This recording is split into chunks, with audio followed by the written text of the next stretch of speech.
कुछ लोग हसद की वजह से तबाह हो जाते हैं। एक बादशाह बड़ा कंजूस था, तो उसके सामने एक शख्स अक्सर आया करता था।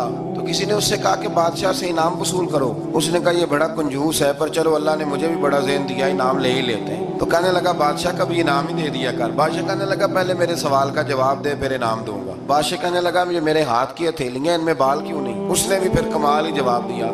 कहने लगा आप सखी बड़े हैं। वो दे दे के ना बाल सारे घिस गए। बादशाह को बड़ा ही गुस्सा आया, पता तो उसे था ना मैं कंजूस हूँ। गुस्से से के साथ कहने लगा तो तेरे हाथों में क्यों नहीं बाल? कहने लगा बादशाह तूने दिया बड़ा है तो मैंने लिया बड़ा है। तेरे दे दे के घिस गए हैं तो मेरे ले के घिस गए हैं। तो उसको और गुस्सा आया। कहने लगा तो ये जो सारे बैठे हैं तो इनके हाथों में बाल क्यों नहीं? कहने लगा बादशाह तू देता रहता है, मैं लेता रहता हूँ, तो ये हाथ मलते रहते हैं। तो बादशाह कहने लगा भाई बंदा तू सियाना है, तुझे कुछ ना कुछ देना ही पड़ेगा। तो कुछ लोगों के ना मालामाल के ही अल्लाह देता है, नवाजता है, पर उनके हसद कर करके हाथ घिस जाते हैं।